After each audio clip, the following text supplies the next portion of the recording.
오늘 우리에게 주시는 하나님의 말씀은 사도행전 8장 1절부터 3절까지의 말씀입니다. 사도행전 8장 1절부터 3절까지의 말씀, 우리 석절의 말씀을요 한 목소리로 같이 읽겠습니다. 시작. 사울은 그가 죽임당함을 마땅히 여기더라. 그날의 예루살렘에 있는 교회에 큰 박해가 있어 사도 외에는 다 유대와 사마리아 모든 땅으로 흩어지니라. 경건한 사람들이 스데반을 장사하고 위하여 크게 울더라. 사울이 교회를 잔멸할세 각 집에 들어가 남녀를 끌어다가 옥에 넘기니라. 아멘.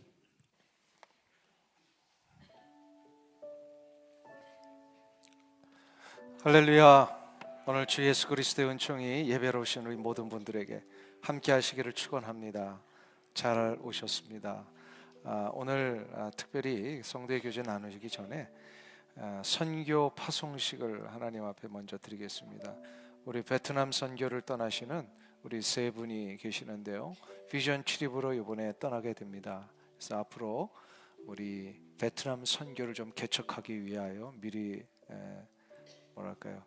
그 프론티어로 이렇게 나가게 되는데요, 우리 세 분의 그 모든 선교 현장 속에 가는 곳마다 놀라운 은혜가 있기를 위해서 함께 기도하는 그런 시간을 갖겠습니다. 자, 앞으로 잠깐 나오시면요, 우리 베트남 선교 지금 현재 우리가 협력하고 있는 심치형 선교사님의 그 현장으로 일단은 가서 내년도 우리 단기 선교가 어떻게 이루어질지를 미리 좀 준비하고 오시게 됩니다.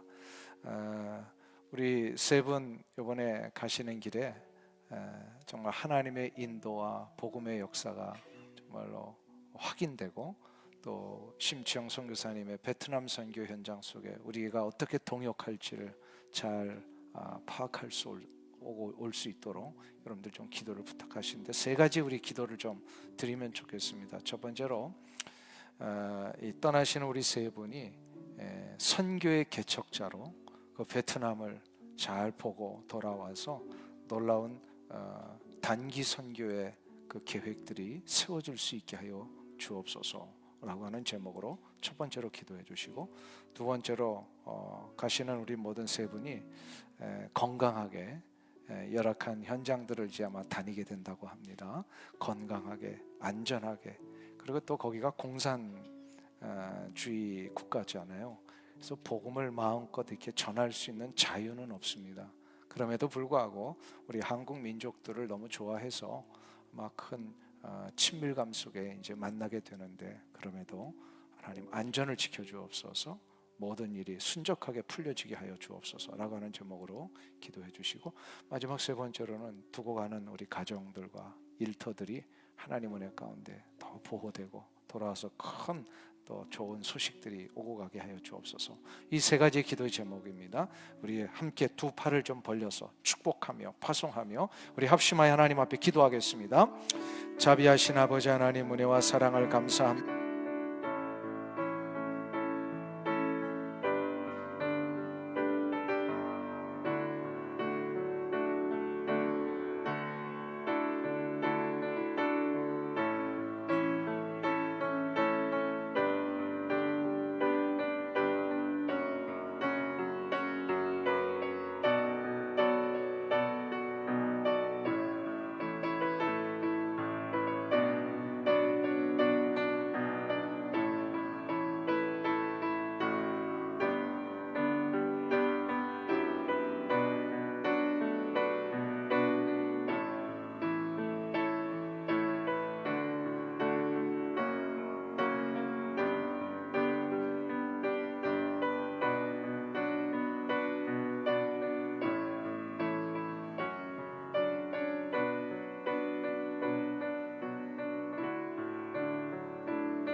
자비하신 하나님, 은혜와 사랑을 감사합니다.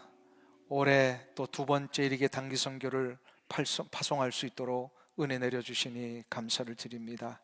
이제 떠나시는 조옥장 장로님, 송동진 집사님, 김창재 장로님 세 분을 주의 손으로 이끌어 주시옵소서. 가는 곳마다 성령님의 인도하심을 받아 놀라운 복음의 현장들을 개척하며 나갈 때에 이제 내년도 우리 단기 선교를 위하여 어떻게 준비할 것인가 잘 보고 오게 하시고 하나님의 거룩한 은혜 가운데 놀라운 선교의 보고가 있게 해 주시옵소서. 맞이하시는 심치영 선교사님과 그 현지 교민들 또 모든 교우들 하나님의 축복해 주시고 아름다운 동역이 있게 하여 주시고 아직도 개척되지 않은 모든 선교의 현장을 누비며 다닐 때 건강을 허락하여 주옵소서. 안전을 지켜 주시옵소서. 어떠한 어려움도 일어나지 않아도 친히 주께서 보호하시고 인도해 주시옵소서. 돌아오시는 모든 일정까지 주께서 간섭해 주시기를 원합니다. 두고 가는 모든 가정과 일터를 축복해 주시고 어떤 어려움도 일어나지 아니하도록 친히 주께서 인도하여 주시옵소서. 돌아와서 더 놀라운 복음의 현장에 대한 소식을 우리가 받기를 간절히 소망하옵고 우리 주 예수 그리스도의 존귀하신 이름으로 기도하옵나이다. 아멘. 우리 박수로 한번 격려해 주시면서 잘 다녀오세요. 네, 감사합니다. 네, 고맙습니다. 네. 또 우리 반가운 분이 계십니다. 한국에 좀 들어가셨다가 잠시 이렇게 우리 또 오신 박종홍 집사님, 박정숙 집사님, 우리 잠깐 일어나시면 박수로 한번 환영하겠습니다. 주 이름으로 환영합니다. 예. 그 다음에 우리 그 에스더반이 누구죠? 에스더반이? 예, 어디 계시면 에스더반 계시면 한번 일어나 주시고. 그 옆에요? 예. 그래, 주님의 이름으로 합니다. 예. 그래요. 주님의 이름으로 환영합니다. 환영하고요. 우리 앞뒤 좌우에 계신 분들하고 서로 축복의 인사 나누실 때에 환영합니다. 예, 한번 성도의 교제 나누겠습니다.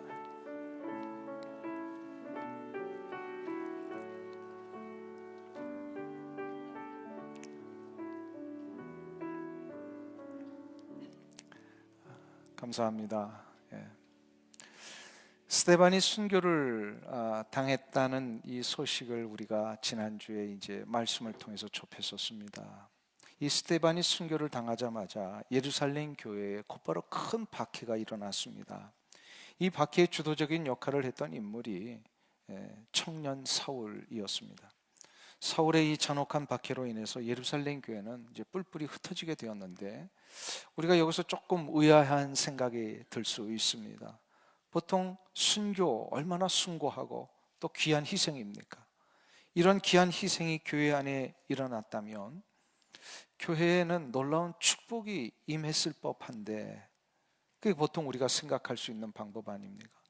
그런데 순교가 이루어진 이후에 예루살렘 교회는 축복이 임한 것이 아니라 오히려 박해가 일어났다는 거예요.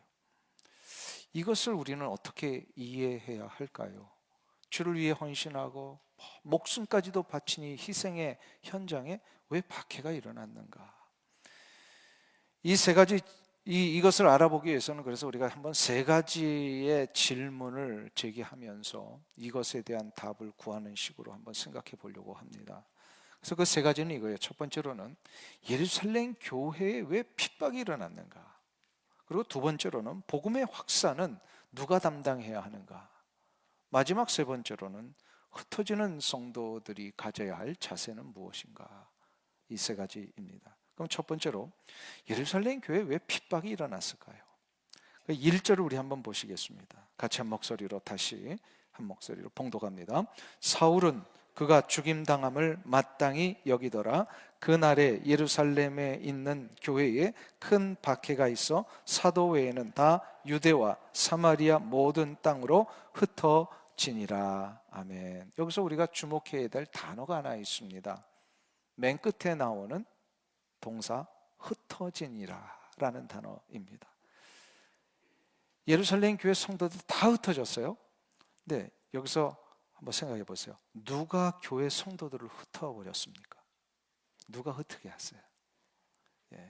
이것을 알기 위해서는 왜 예루살렘 교회 성도들이 흩어지게 됐는지를 알면 되죠. 왜 흩어지게 되었다고요? 핍박 때문이라 그랬어요. 자, 그러면 핍박이 흩어지게 한 거예요. 자, 핍박은 그럼 누가 일으키는 겁니까? 요거 우리가 잘 생각을 하고 정리를 해야 합니다. 이것을 알기 위해서는 핍박과 연단을 구별할 줄 알아야 합니다. 핍박과 연단이 다 공히 드러나는 모습은 고난입니다. 고난으로 옵니다. 핍박도 고난이고요, 연단도 고난입니다. 그런데 차이점이 하나 있어요. 핍박이라고 하는 것은 그 상대를 무너뜨리는 것을 목적으로 하고 있습니다. 그러나 연단은 그 상대를 다시 세우는 것이 목적입니다. 하나님은 때때로 우리 성도들에게 연단을 주시기는 합니다. 그러나 결코 핍박하지는 않으십니다. 그러면 핍박은 누가 주는 거죠? 처음부터 설명 다시. 잘 생각을 해보세요. 핍박과 연단의 차이가 뭔지요? 공통적으로 나타나는 겉으로 드러나는 모습은 다 고난인데 이 고난의 목적이 다르다는 거예요. 하나는 파괴하기 위해서 고난이 오고 하나는 세워주기 위해서 고난이 옵니다. 자, 그러면 세워주기 위해서 오는 고난을 연단이라고 그래요. 이건 하나님이 주시는 거예요. 그러나 무너뜨리고 파괴하고 없애버리기 위하여 오는 고난이 있어요. 이거는 반드시 마귀가 주는 겁니다. 그래서 핍박은 사단 마귀가 일으키는 겁니다. 마귀는 구약 때부터 이 작전을 폈어요. 하나님의 거룩한 백성들을 괴롭히고 공동체를 핍박하여 하나님을 섬기지 못하게 하는 이 일들을 구약 때부터 했어요. 그런데 신약에 와서도 이것을 노골적으로 합니다. 그래서 하나님께서 세워주신 교회에 핍박을 가하고 흩어버리는 작전을 핍니다. 이렇게 해야 사탄은 생각하기를 교회가 무너진다고 생각했기 때문에. 3절에 보면 사울이 교회를 잔멸하기 위하여 각 집에 들어가서 사람들을 끌어다가 옥에 가두었다라고 얘기를 합니다. 여기서 잔멸, 사도 바울 되기 전에 청년 사울이었던 시절에 사울이 그런 일을 벌였다는 거예요. 이건 분명히 마귀의 앞잡이가 돼서 한 일이에요. 그런데 여기서 잔멸이라고 하는 단어를 씁니다. 잔멸이 뭐죠? 영국의 F.F. 브루스라고 하는 유명한 성경학자가 있습니다. 이분이요, 이 부분을 이렇게 해석을 하면서 잔멸을 이렇게 표현했어요. 산 멧돼지가 포도밭에 뛰어들어가서 잘 연구른 포도를 짓밟아 으깨어 부수는 것이다. 아주 그냥 막 잔인하게 밟아버리는 이런 것이 바로 교회의 핍박의 모습이었다는 거예요. 근데 한번 보세요. 마귀는 생각하기를 짓밟아 버리면 예루살렘 교회가 부서질 줄 알았어요. 없어질 줄 알았어요. 그러나 이것은 착각이었습니다. 역사 이래 사단이 이 파멸의 작전을 벌인 이후에 성공한 적은 단 한 번도 없습니다. 주님의 몸된 교회는 핍박이 와도, 그래서 그 핍박 때문에 순교의 피가 흘러도 그곳에서는 더욱더 놀라운 복음의 확산이 시작이 되었어요. 교회는 오히려 더 든든히 세워져 갔습니다. 장소만 옮겼을 뿐이지 교회는 더욱더 확장되어 나갔어요. 예루살렘 교회에 불어닥친 박해는 결코 교회를 무너뜨리지도 성도들을 잔멸하지도 못했습니다.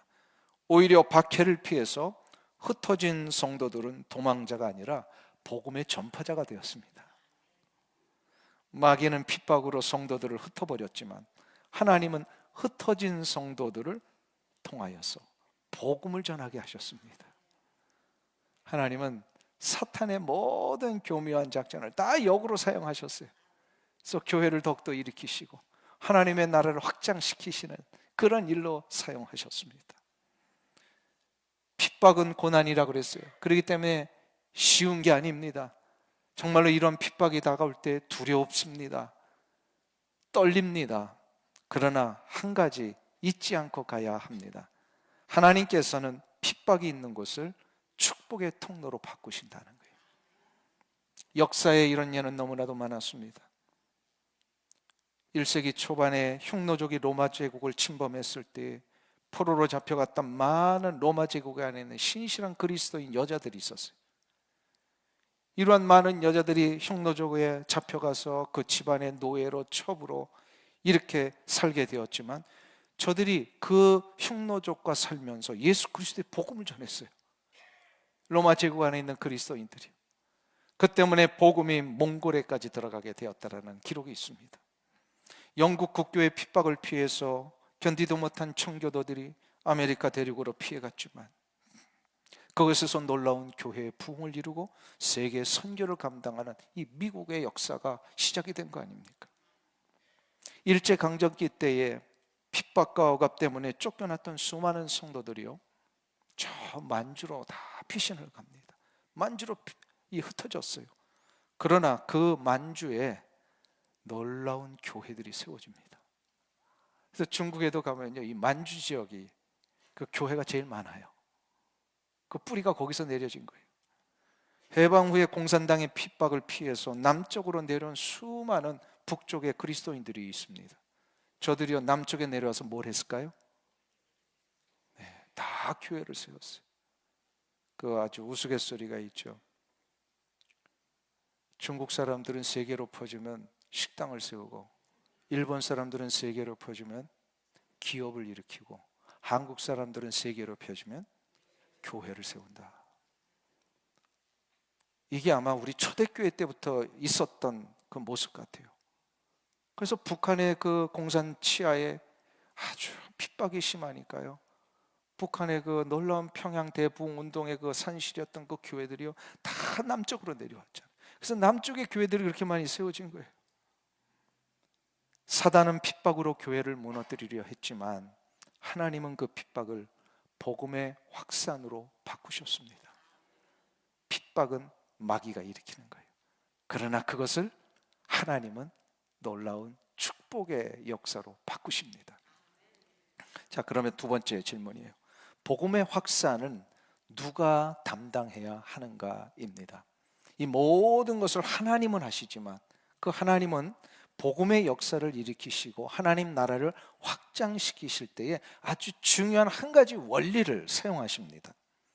하나님께서는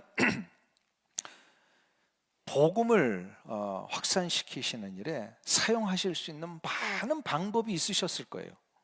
전능하신 하나님이 하다못해 돌들을 통해 하나님을 찬양하게도 만드실 수 있는 하나님이시잖아요. 그러니까 하나님의 말씀 한마디로 이 복음이 완전히 세상으로 퍼지게 하실 수도 있고, 뭐 우리가 생각지도 못한 놀라운 방법을 하실 수도 있는데 그 방법들 다 하나님이 사용하지 아니하시고 또 한 가지 방법만 사용하셨어요. 복음에는 그게 바로 뭐냐면 사람의 입을 통하여 복음이 전파되게 하시는 방법. 다른 방법 다 사용하지 않으셨어요. 오직 이 한 방법, 사람의 입을 통하여 복음이 전파되는 이 방법만을 지금까지도 사용하시고 앞으로도 그것은 종말까지 사용하실 것입니다. 그래서 중요한 것은 이거예요. 먼저 복음을 받은 사람이 그 다음 사람에게 전할 책임이 있습니다. 먼저 복음을 받았어요. 여러분이 가정에서 먼저 복음을 받았다면 그 가정에서 여러분이 복음을 전할 책임이 있다는 거예요. 복음을 가장 먼저 들은 사람들이 오늘 사도행전에 보면 누굽니까? 사도행전이 이제 초대교회가 시작이 되었죠. 교회의 복음을 가장 먼저 들은 사람들이 누굽니까? 예루살렘 교회 성도들입니다. 결국 예루살렘 교회 성도들은 핍박을 받아도 이 책임 때문에, 무거운 이 사명 때문에 비록 자신들의 거처를 떠나야 하는 수고와 아픔과 어려움이 있었지만 가는 곳마다 저들의 입으로 복음을 전한 겁니다. 이게 중요해요. 우리의 입으로 전해야 돼요. 스데반의 순교를 가장 인상적으로 목격한 인물이 누구였다고요? 청년 사울이었어요. 그가 나중에 이제 다메섹 도상에서 예수님의 강권적인 역사로 인하여서 그가 이제 회심을 하게 됩니다. 그러나 그의 회심의 근저에는, 그 마음속 깊숙한 곳에서는요, 실은 스데반의 순교의 현장 속에 들었던 복음의 외침이 있었기 때문에 그래요. 사도행전 2장 20절에 의하면 사도 바울이 자신의 청년 사울의 시절을 이렇게 고백을 했습니다. 우리 한번 다 같이 봉독하겠습니다. 또 주의 증인 스데반이 피를 흘릴 때에 내가 곁에 서서 찬송하고 그 죽이는 사람들의 옷을 지킨 줄 그들도 아나이다. 사도 바울은 청년 사울 시절에 분명히 스데반의 순교 현장에서 그 모든 것을 지켜보았고 그 모든 것의 책임자였고 그 모든 것을 주도했던 사람이라는 걸 고백을 해요. 청년 사울은 스데반의 마지막 죽으면서 그 옆에 있으면서 뭘 들었을까요? 스데반이 예수님의 살아계심을 선포하는 그 소리를 분명히 들었을 것입니다. 자신을 돌로 쳐 죽이는 자들을 향하여 스데반이 용서해 달라고 하는 이거 생각지도 못한 놀라운 기도의 소리를 그가 들었을 거예요. 분명히 스데반의 입으로 나오는 복음의 소리가 다메섹 도상에서 예수님의 음성을 듣기 전까지 사울의 귓가에 맴돌았을 겁니다. 그러다가 예수님의 강건적인 이 역사심으로요, 그 속에 있었던 그 복음의 소리가 그의 온 전신을 감싸게 된 거죠. 결국 그 소리는 사울이 변하여 바울이 되게 했고 살인자가 변하여 복음의 수호자가 되게 했습니다. 그래서 후에 사도 바울이 자기 자신을 이렇게 고백을 했어요. 디모데전서 1장 12절부터 15절의 말씀인데요, 우리 다 같이 한 목소리로 봉독하겠습니다. 나를 능하게 하신 그리스도 예수 우리 주께 내가 감사함은 나를 충성되이 여겨 내게 직분을 맡기심이니 내가 전에는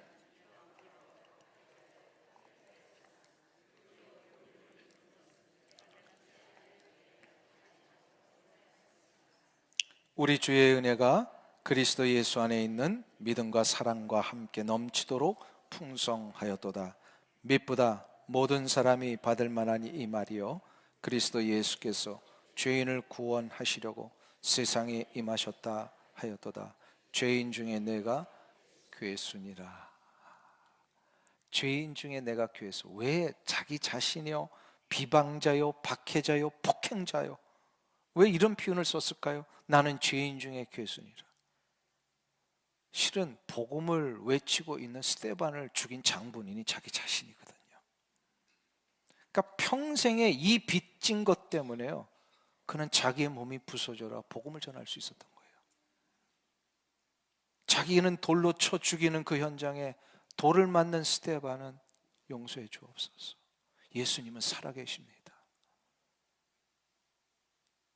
얼마나 나중에 예수님 만나고 나니까 그게 얼마나 부끄러운 일이고 얼마나 수치스러운 일이고, 이건 감히 얼굴도 들 수 없는 이러한 엄청난 잘못을 저질렀던 것이 계속해서 사도 바울의 마음속에 있지 않았겠습니까?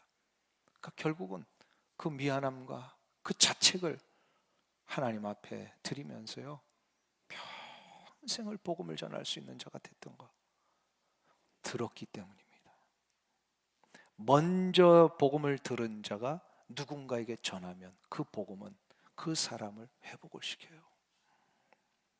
선교학자 허버트 케인이라고 하는 유명한 학자가 계신데요, 세계 선교 역사라는 책에서 초대교회 성도들이 복음을 위하여 책임지는 모습을 이렇게 표현한 적이 있습니다.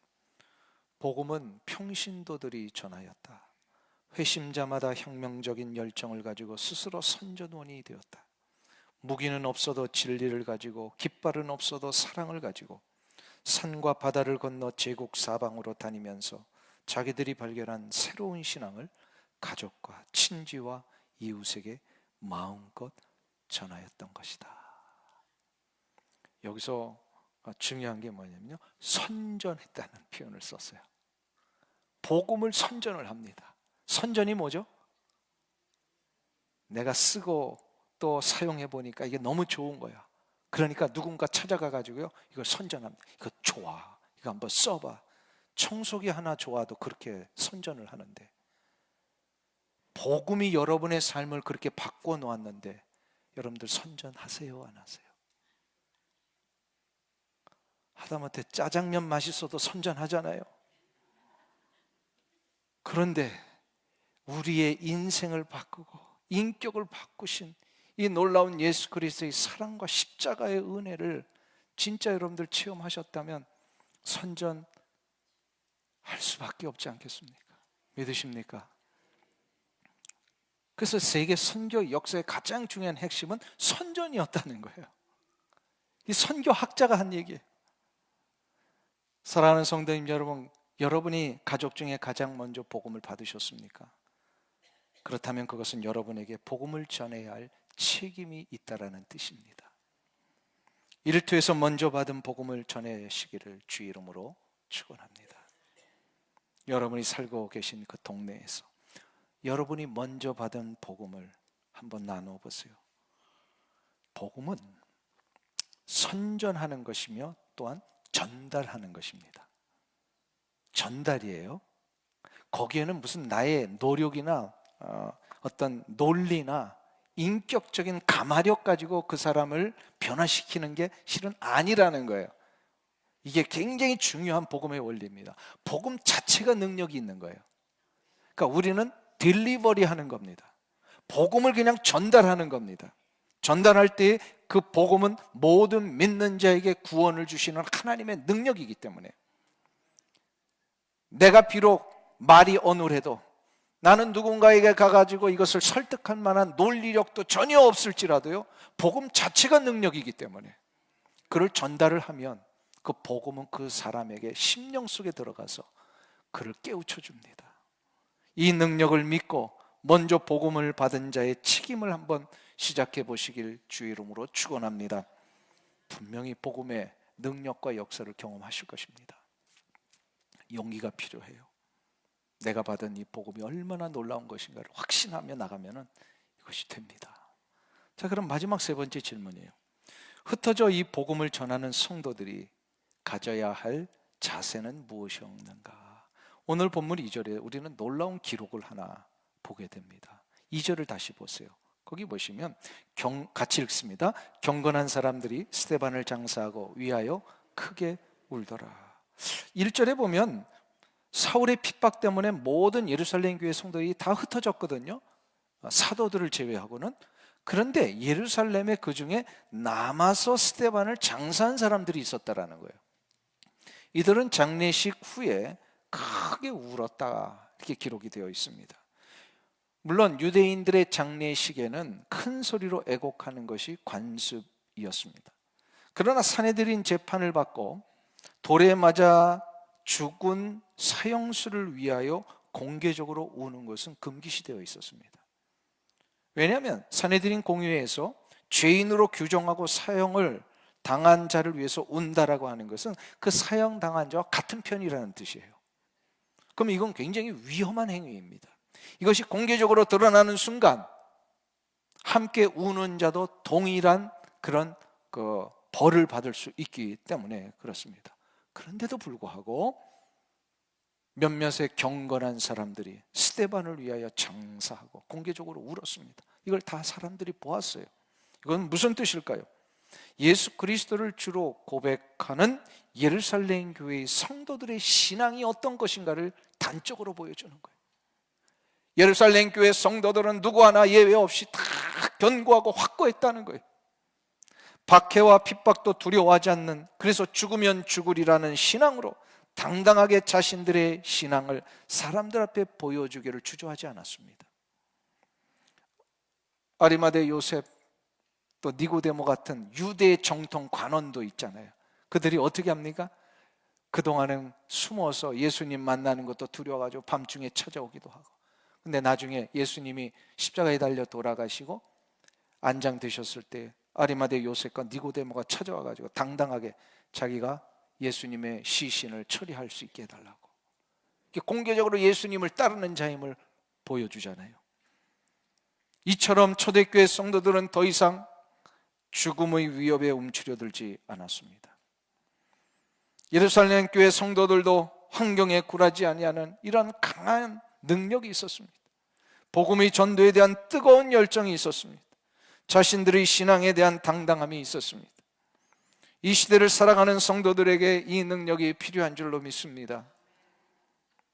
이 시대가 초대교회 시대와 다른가요? 아니요, 다르지 않습니다. 그 모양과 형편은 조금 틀려졌지만 그 예수를 믿는 자들에 대한 박해와 위협과 고난은 동일하게 일어납니다. 얼마 전까지만 해도 공공장소에서 내가 예수 믿는 사람입니다, 내가 나의 신앙을 고백하겠습니다 하면요, 사람들이 그걸 다 거절하고 못하게 만들어버렸어요. 그래서 어떤 경우에는요, 법으로 그걸 금지시켜버렸어요. 말이 됩니까? 기도하는 것을 법으로 금지시켜버리고, 지난 1월 20일부터 이제 이것이 공적으로 다 허락돼서 너무너무 다행이에요. 너무너무 다행이에요. 우리가 살고 있는 이 삶의 현장은 예루살렘 교회 성도들이 맞이했던 현장과 그 모양과 현상은 틀려도 동일한 모습들이 계속해서 있습니다. 이러한 삶의 현장에 붙들어야 될 게 있어요. 바로 예루살렘 교회 성도들처럼 환경에 굴하지 않는 능력입니다. 환경에 굴하지 않아야 돼요. 환경에 굴하지 않기 위해서는요, 사람을 두려워하지 않아야 합니다. 오직 우리는 하나님만을 두려워할 수 있어야 합니다. 사람을 두려워해서는 안 돼요. 이것을 하기 위해서는요, 어떨 때는 조금 손해가 날 때가 있고, 또 어떨 때는 조롱을 받을 수도 있습니다. 이걸 다 당당하게 이겨나가야 돼요. 한국의 유명한 한 시인 중에 그 시인이 흔들리며 피는 꽃이라는 시를 이렇게 발표한 적이 있습니다. 그 대목 한 구절을 제가 잠깐 이렇게 코테이션해서 읽어드릴 테니까 한번 들어보세요. 흔들리지 않고 피는 꽃이 어디 있으랴. 이 세상 그 어떤 아름다운 꽃들도 다 흔들리면서 피었나니, 흔들리면서 줄기를 곧게 세웠나니, 흔들리지 않고 가는 사랑이 어디 있으랴. 젖지 않고 피는 꽃이 어디 있으랴. 이 세상 그 어떤 빛나는 꽃들도 다 젖으며 피었나니, 바람과 비에 젖으며 꽃잎 따뜻하게 피웠나니, 젖지 않고 가는 삶이 어디 있으랴. 꽃들은 바람에 흔들리면서 꽃을 핀다는 거예요. 바람에 흔들리는 꽃일수록 향기가 더 짙게 죄송해요. 바란다고 합니다. 그리고 꽃들은 비에 젖으면 젖을수록 꽃잎을 아주 아름답게 그 색깔을 초롱초롱 피울 수 있다고 합니다. 마찬가지로 성도의 삶에 불어닥치는 고난과 핍박은 복음의 꽃을 피우기 위한 비바람과 같은 것입니다. 스데반의 순교로 예루살렘 교회는 흔들렸지만, 불어닥친 핍박으로 교회 성도는 다 무겁게 흩어져 버렸지만, 그것은 새로운 복음의 꽃을 피우기 위한 과정이었습니다. 사랑하는 성도님 여러분, 삶이 바람에 흔들리고 인생이 비에 젖어 무거울수록 우리의 삶은 더 아름답게 피어날 겁니다. 인생의 비바람이 때로는 육체에 불어닥칠 때가 있습니다.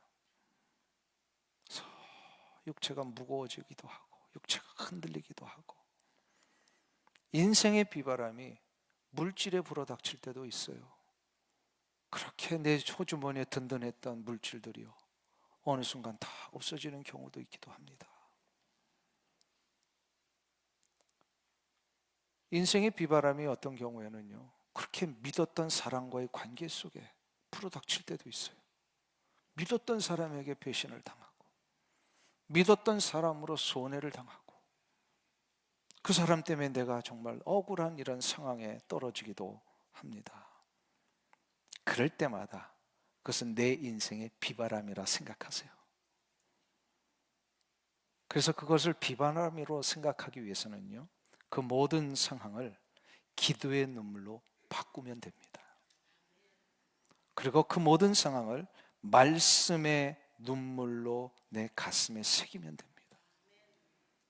그리고 그 모든 비바람을 하나님을 대면할 수 있는 감격의 눈물로 승화시키며 나가면 됩니다. 그 눈물로 여러분의 육체와 물질과 관계가 젖을 때일수록 그 삶은 하나님이 기뻐하시는 아름다운 생명의 현장으로 다시금 피어나게 될 것입니다. 이 은혜가 여러분들 모두에게 있으시길 주 이름으로 축원합니다. 기도하겠습니다. 자비하신 아버지 하나님, 흩어져 버린 예루살렘 교회 성도들을 보면서 사단 마귀는 여전히 우리를 흔들고 우리를 흩어버리려고 하지만 분명한 것은 이 모든 핍박과 고난의 현장을 하나님은 다시금 바꾸어서 우리에게 놀라운 축복의 현장으로 인도해 주실 것을 믿습니다. 하나님, 핍박이라고 하는, 아픔이라고 하는, 고난이라고 하는 비바람이 우리 가운데 불어 닥칠지라도 이것을 기도의 눈물로, 말씀의 눈물로, 하나님을 대면하는 감격의 눈물로 바꾸는 우리 성도들 되게 하여 주옵소서. 그리하여 우리의 허락하신 이 모든 삶의 현장들이 아름다운 생명의 현장으로 다시금 피어날 것을 눈으로 보며 확인하는 우리 성도들 다 되게 하여 주시옵소서. 예수님의 이름으로 기도하옵나이다. 아멘.